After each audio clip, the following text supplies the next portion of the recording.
Você defende a renovação na política. Por que você escolheu o PDT do Ciro Gomes? Essa é uma pergunta que eu ouvi muitas vezes. Eu sou muito encantada e agradecida pelo exemplo de Sobral, pelo exemplo do Ceará. Tabata, no primeiro turno você votou no Ciro Gomes. Com certeza. E no segundo turno? No Haddad. Tem que explicar por quê, né? Você demorou para ser candidata a deputada federal. O que ocorreu? Você teve algum medo? Como é que uma menina que nasceu na Vila Missionária foi parar na prestigiada, disputada e cara Universidade de Harvard? Professores foram me mostrando que eu tinha que ir, porque talvez levasse um tempão para mais alguém da periferia ter essa oportunidade. Como é que você escapou das drogas e do álcool? Sou muito grata à minha comunidade da Vila Missionária, porque foram eles que nos mantiveram. Você também recebeu uma notícia triste nesse período. Quando passou, o que ocorreu? Você pensa em um dia se candidatar a presidente da República? Você defende a renovação na política. Por que você escolheu o PDT do Ciro Gomes? Essa é uma pergunta que eu ouvi muitas vezes. Vamos lá. Para mim é muito mais fácil explicar por que eu não escolheria. A gente tem 35 partidos, é obrigatória a filiação e todos os partidos têm seus problemas. Eu não quero ficar falando de partidos que não são o meu, mas eu acho bastante hipocrisia criticar a escolha de um partido quando todos os partidos têm problemas. Você tem o Partido Novo? Inclusive o Partido Novo, e aí você entrevista eles para entender os problemas. Mas tem os mesmos problemas. Então, eu acho muito complicado a gente ficar negando desse jeito. A gente tem que mudar a estrutura partidária. Estou fazendo isso dentro do PDT. Lutando para ter compliance contra a corrupção, lutando para ter mais espaço para mulheres, para jovens, para negros. Isso eu estou fazendo. E eu encontrei um partido que me dá espaço para fazer isso. Primeira coisa. Mas se você prega a renovação, por que você se juntou ao partido antigo e a um político tradicional? Mas a renovação ela acontece por todos os partidos. E falando um pouco da minha escolha, minha bandeira é a educação. Por que eu não iria para o partido que historicamente mais defende a educação? Que historicamente prioriza na prática e não só no discurso? Eu sou muito encantada e agradecida pelo exemplo de Sobral, pelo exemplo do Ceará. Sobral tem a melhor escola pública do Brasil. Mais de 80 das 100 melhores escolas do Brasil estão no Ceará. Isso para mim é renovação. A gente tem uma escola pública de qualidade é renovação, a gente tem um governo eficiente é renovação, a gente conseguir sair dessa polarização toda para mim é renovação. Eu vi o que eu buscava no PDT e eu vi o que eu buscava no Ciro Gomes. O que eu não gosto é dessa moralização de que alguns partidos são bons e outros são ruins. Todos têm problemas. E eu vou lutar para que sejam mais democráticos e transparentes, como um todo. Primeiro no meu, depois por meio de projetos de lei. Agora, acreditar que a renovação só vai se dar por meio de uma via, só é bom para quem está nessa via, não é bom para mais ninguém. A renovação numa democracia se dá em todos os partidos. E eu fui fiel à minha bandeira da educação. Se minha bandeira é educação, o PDT é o melhor partido para eu estar. É o único que tem experiência, é o único que fez isso no passado. Então, eu estarei com a educação, lutando para que a gente tenha uma renovação na política. E pedindo para que as pessoas não monopolizem o discurso da renovação. Me preocupou muito nessa eleição que a gente tinha uma postura antidemocrática e uma democrática. Isso é ruim para a democracia. A democracia tem várias vias. O segundo turno foi isso. A gente falava de coisas básicas como direitos humanos e não se falava de projetos. Porque quando o básico está sendo criticado, não tem espaço para outra coisa. E eu não quero que a renovação seja coisa de um partido, porque isso não é democrático. Então, uma crítica que eu faço muito a quem fala: se não está em partido X, não é renovação? Sinceramente, com 35 partidos no Brasil, se a renovação não se der por todos, não vai ser renovação. O presidente nacional do PDT, ex-ministro do Trabalho, Carlos Lupe, que comanda o seu partido, o PDT, é réu por improbidade administrativa em processo que tramita na 6ª Vara da Justiça Federal em Brasília. Isso incomoda você? Vai incomodar depois do julgamento. Então, tem muitas pessoas sendo julgadas. Eu tenho que impulsionar sobre o Lupe também. Ele não foi julgado, ele não foi condenado. Então, eu acho de uma irresponsabilidade gigantesca você pegar líderes de partidos, você pegar pessoas para falar que estão em julgamento, que não foram julgadas, para falar que todo um partido é corrupto, para criticar aquela pessoa que ainda não foi julgada. Então, essa pergunta eu respondo depois do julgamento, e aí o meu posicionamento é de acordo com o resultado. Mas, por enquanto, eu não vou ser irresponsável dessa maneira. Tabata, no primeiro turno você votou no Ciro Gomes. Com certeza. E no segundo turno? No Haddad. Tem que explicar por quê, né? Explica por quê. O segundo... Eu vou explicar por quê. Não, é super importante. Eu votei no Ciro Gomes porque, para mim, era um projeto de país voltado para a educação, que entendia a importância da gestão eficiente, que ia além dos extremos, que falava precisamos de uma reforma da Previdência, mas que não infrinja direitos humanos. Precisamos de uma reforma trabalhista que não... Sabe? Então, é o meu pensamento. É ir além dos extremos, é falar de solução. E o único programa que a gente viu de fato. No segundo turno, para mim, estava em discussão coisas muito básicas, como educação. A gente vê as propostas que foram dos dois lados para a educação, como direitos humanos, e em um país, de novo, que mata tanta gente, me preocupava demais um discurso, e falo do discurso, antidemocrático, racista, homofóbico, machista como era o do Bolsonaro, que eu espero que mude de postura. Então, diante de coisas tão básicas como o direito de ir e vir das pessoas, com amigos gays ameaçados de morte, com tudo o que eu vi nessa eleição, eu optei pelo aquilo que para mim era o mais básico, que eram os direitos humanos. Tenho muitas críticas ao governo do PT, mas para mim direitos humanos é a primeira coisa. A pessoa se sente livre para ser quem ela é a primeira coisa. Então votei sem nenhuma dúvida, não fiz campanha porque meu candidato era o Ciro Gomes, não era o Haddad, mas agora tenho que entender que Bolsonaro foi eleito e vou me posicionar de acordo com os posicionamentos dele. Você demorou para ser candidata a deputada federal. O que ocorreu? Você teve algum medo? Eu usei muito na campanha o porquê não, era meu principal slogan. Para quem vem de onde eu venho, é muito difícil montar o porquê sim. Eu saí do meu último emprego formal no final do ano passado em uma multinacional para trabalhar com os movimentos sociais. Para quem vem da periferia, minha mãe é recepcionista, meu irmão é estudante, isso é um ônus muito grande. Então eu precisava pensar na parte financeira. Para quem é mulher, para quem é jovem, para quem é da periferia, você não vê muitos exemplos seu lá no Congresso.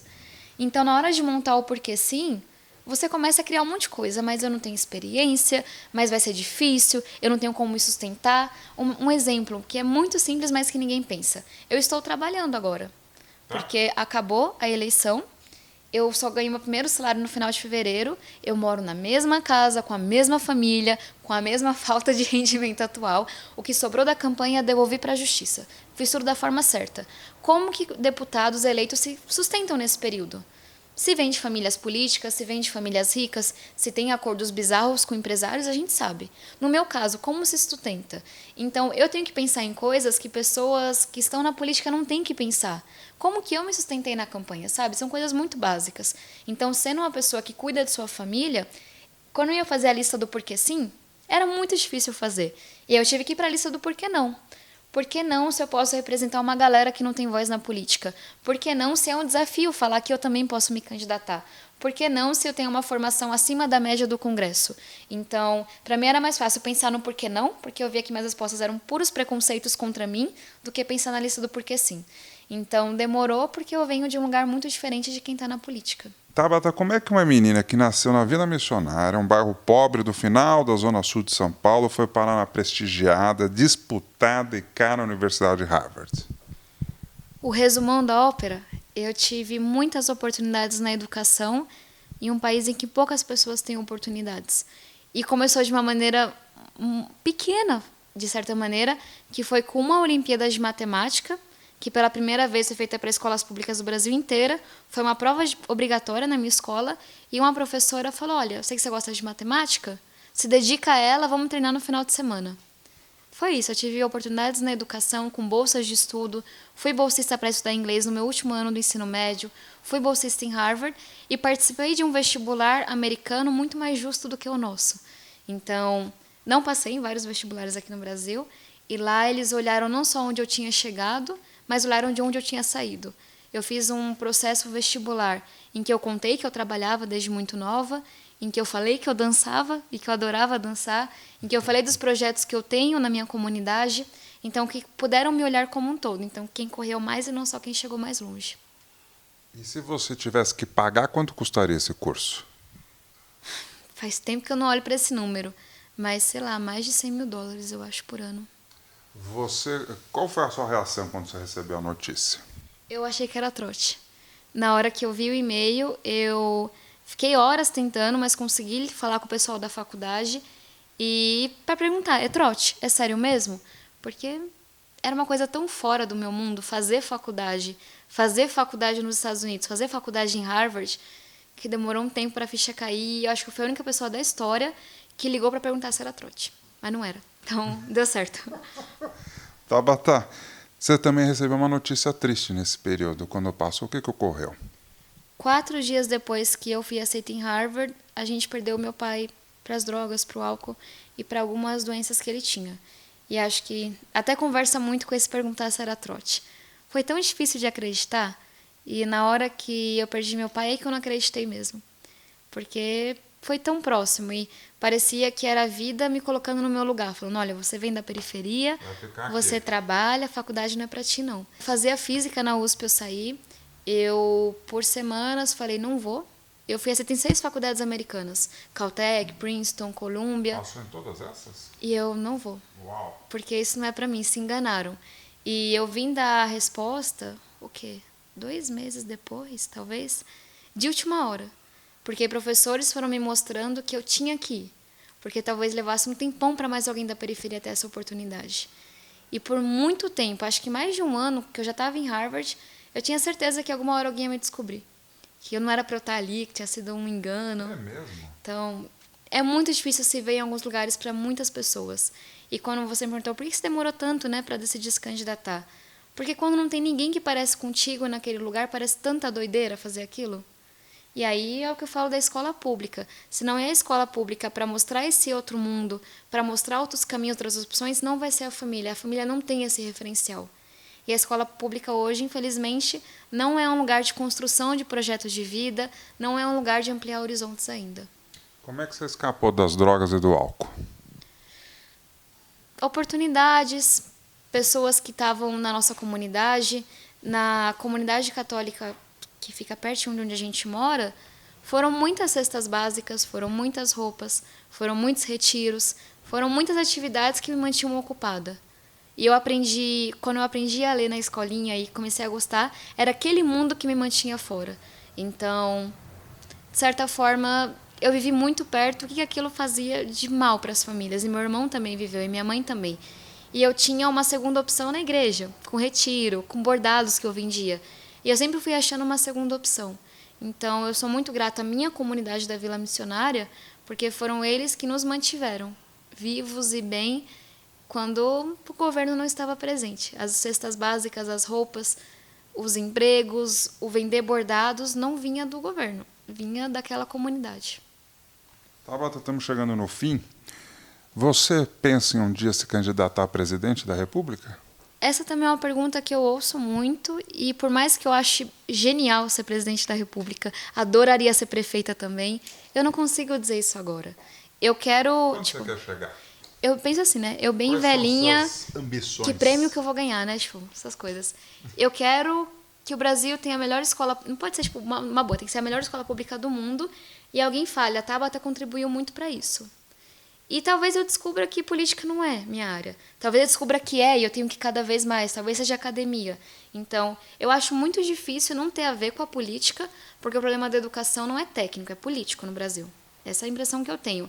Agora, se eu vou contribuir com isso, sendo uma ministra da educação excelente, sendo presidente, sendo prefeita, isso eu não consigo. Sendo ativista, eu sei que eu quero sempre focar na educação. Por isso que eu falei, para esses primeiros anos, meu foco vai ser ter contribuído no Fundeb e na carreira dos professores.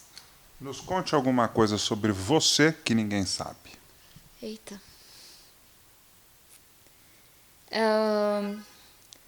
Eu venho de uma família de bordadeiras da Bahia. Então, eu sei fazer 7 pontos de bordado desde os meus 6, 7 anos. Bordo super... Para quem borda, ponto perfeito atrás, que é muito difícil de achar. Já bordei muita toalha, sei lá, cobertor de cama. Não gosto de bordar, porque era trabalho para mim, eu não gostava. Mas bordo muito bem. Assim, se um dia, tipo, uma melhor amiga se casar, eu vou fazer. Mas não me peça encomenda mais não, que eu cansei já. Mas acho que é isso, eu bordo muito bem. Nos conte alguma coisa sobre a sua campanha que ninguém sabe. Sobre a minha campanha? O porquê não, as pessoas geralmente não sabem, eu expliquei que era porque era muito mais fácil do que o porquê sim. Deixa eu ver. É que eu ainda estou tentando entender o que foi a campanha. Você imaginou que fosse ganhar? No final, eu sabia que a gente tinha feito um trabalho muito grande, que ia ser uma boa campanha. Então, tipo, ia ter um bom número de votos, porque eu dormia 4 horas por dia. Foram 5.000 pessoas engajadas voluntariamente, 400 e poucos doadores. Então eu sabia que foi uma campanha de muita gente, que ia ser boa. Agora o número de votos, aí não tinha como prever, não. Muita gente na minha comunidade que doou para campanhas pela primeira vez, muita gente doou 10, 15 reais. A gente tentou fazer uma coisa que falasse que ser jovem não era ruim. Ah, uma coisa que é engraçada. Todo dia eu tinha que explicar para alguém que era legal eu me candidatar. Todo dia. Como assim? Não entendi. Mas você pode se candidatar? Aí eu Você assim. não estava qualificada para isso? Aí eu pensava assim, aí era a idade, era ser jovem, era ser da minha comunidade, o pessoal de lá, mas a gente pode se candidatar. Mas pobre pode? E era uma coisa assim. Gente nova pode? E a pessoa não conseguia É isso? explicar, era tipo, mas você pode? Aí eu, como assim? Ela, não, mas você. E as pessoas, mas saiu sua foto? Mas você se inscreveu duvidando de mim. E aí tem uma hora que eu começava, eu já chegava brincando. Olha, eu sei que não é muito comum pessoas como eu se candidatar, mas não está escrito que a gente não pode. É legal, me inscrevi, fui aprovada no TSE, tá aqui. Para quebrar o gelo e começar a conversa. Então acho que essa foi a parte mais. Eu nunca imaginei que eu teria que provar que eu de fato era elegível a me candidatar. Última pergunta. Você está com 25? 25. O que a vida te ensinou até agora? Uma coisa mais filosófica, mas eu sempre penso por que eu consegui chegar em muitos lugares que ninguém na minha comunidade chegou e perdi tantos amigos que não chegaram aos 15 anos. Meu pai não chegou aos 39. E eu criei uma teoria da resiliência, não sei, nada comprovado, mas é a minha maneira de chegar às coisas. Como é que é? Que a gente fica forte dá conta quando a gente apanha, mas tem um pano por baixo. Quando a porrada é proporcional ao acolhimento. Eu levei muita porrada nessa vida. Muita, muita, muita porrada mesmo. Mas, de certa forma, sempre tinha algum tipo de acolhimento. De lidar com dependência química desde que eu nasci, de perder amigos muito próximos, de trabalhar desde jovem, de ter dúvidas sobre, sabe? Todo mundo me colocando para baixo, pessoas questionando desde minha inteligência ao quem eu sou. Coisas desse tipo, coisas psicológicas, coisas físicas, de não ter passagem para ir para a escola, de ir vários dias sem almoçar, de não ter roupa para premiação, coisas muito básicas, de não ter casaco para o frio, muitas coisas. Só que eu sempre tinha acolhimento. Sempre era um professor que falava, essa prova é importante, vem estudar no final de semana que eu te ajudo. Há um professor que começou a pagar meu almoço na metade do ensino médio, eu estava com uma gastrite ferrada, passando mal, nunca tive convênio, me levou no médico, começou todo dia, por 1 ano e meio pagando meu almoço. Uau. E a campanha foi assim, a campanha foi muito difícil. E teve assédio, teve crítica, e teve fake news, e eu não dormia, mas tinha muita gente apoiando. E eu acho que é um pouco de como que eu penso a periferia. Eu perdi muitos amigos que só apanharam. Eles quebraram. Porque você quebra quando você apanha muito e não tem um pano de baixo. Assim conheci muitos amigos que tinham muito pano e não levavam nenhuma porrada. Aí também quebrava.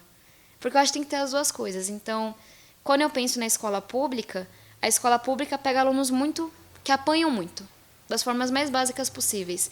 Então, eu acho que sim, é papel da escola pública acolher, garantir alimentação de qualidade, levar no médico, dar referência, ajudar com o sonho. Então, é um pouco da minha teoria desses 25 anos. Eu sempre apanho muito, mas sou acolhida também. Tabata, muito obrigado pela entrevista. Que é isso. Um Muito beijo obrigada aqui. pela oportunidade e espero que a gente se encontre em uma próxima. Vou ficar em cima. Posso cobrar? Pode. Pode mesmo. Então cobraremos. Vamos acompanhar seu trabalho em Brasília. Se você gostou dessa entrevista, curta, dê um like, comente e compartilhe. Se você está chegando agora, inscreva-se aqui no canal e ative o sino para ficar sabendo das novas entrevistas. Nós ficamos por aqui. Beijo grande e até lá. Tchau, tchau.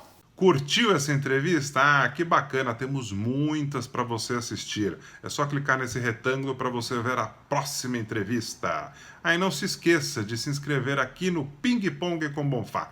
Tá vendo esse círculo com a minha cara? Só clicar aí para você ficar sabendo das novidades do talk show